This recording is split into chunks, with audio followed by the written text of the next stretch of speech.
Welcome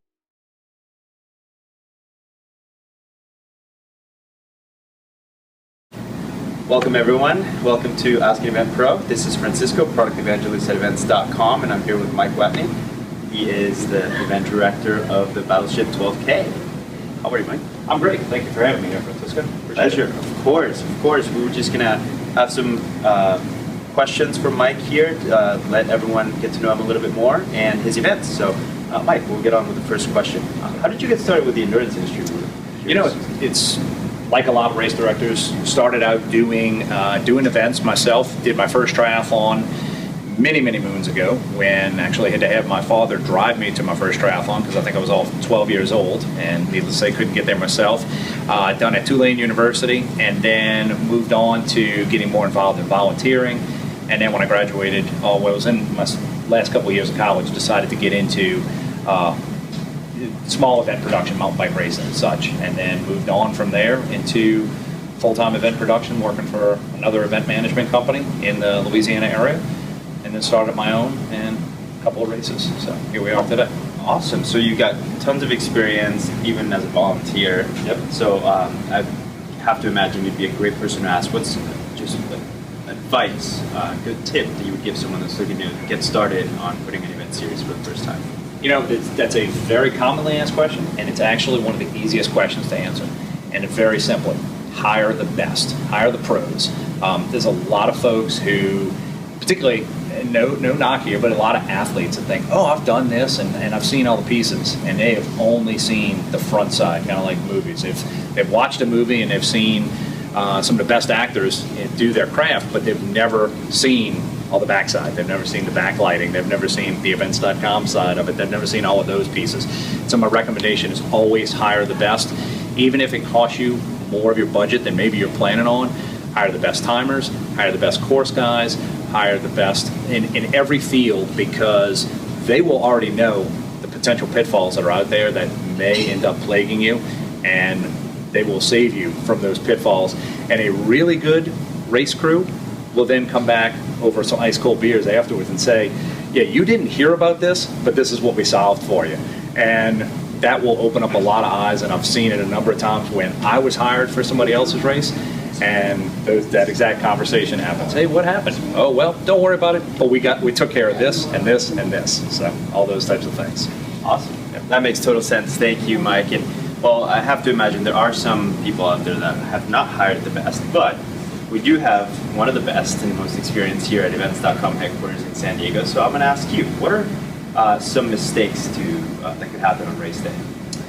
A lot of the more common mistakes are ones of just not dotting I's, not crossing the T's. So making sure that you have all of your permits taken care of well in advance. It's a really rookie mistake.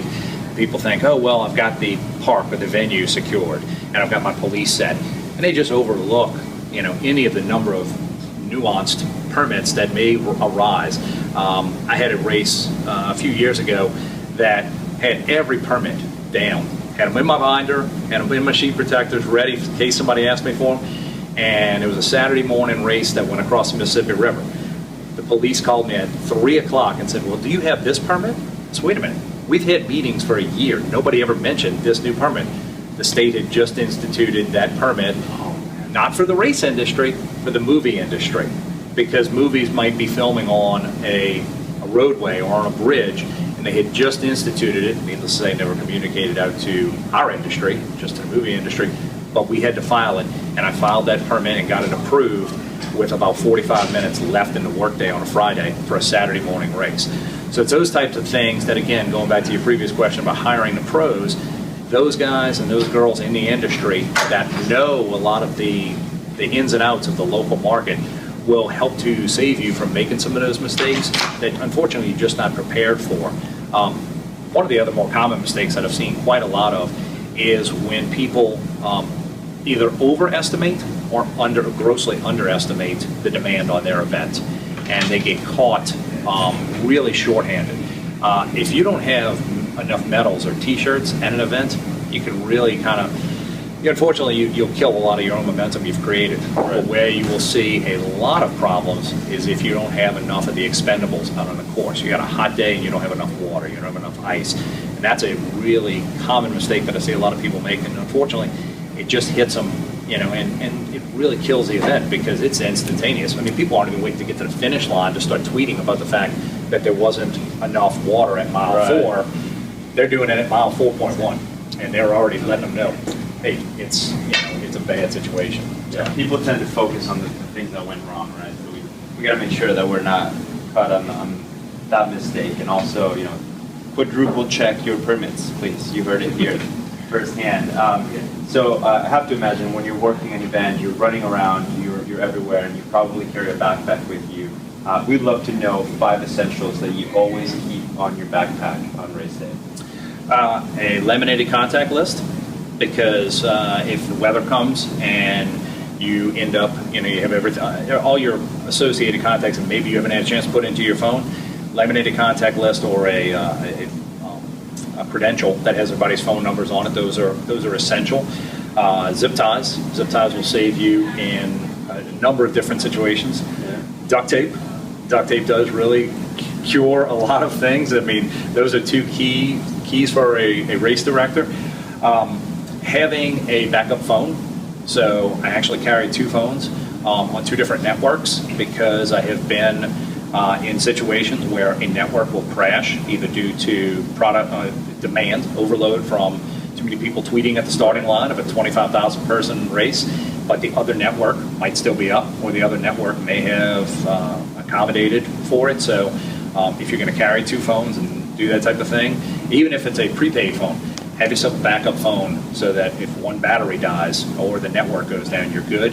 And then finally, that 5th item kind of varies, but I would always say take care of yourself. And that's one of the areas that in the first couple of years of event production, I didn't do. I just didn't, I would wait until the end of the day and it'd be just dragging. So now I make sure, always have a bottle of water in front of me, always have a small snack, something along those lines to take care of me. Because not only do I have a lot of races that I direct or am crew on, but also do a lot of announcing. And so being the MC for a race like the New York City Triathlon or Ironman 70.3 New Orleans, these races can go on for 7-8 hours. If you're not keeping that, keeping the vocal cords wet and lubricated and ready to talk continuously, then you're gonna run into some problems.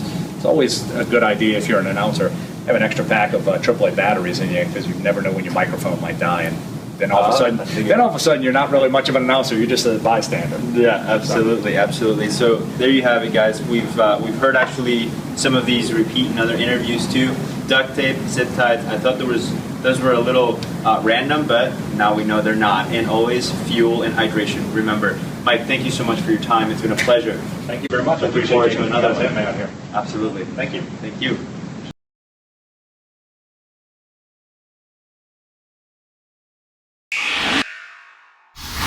You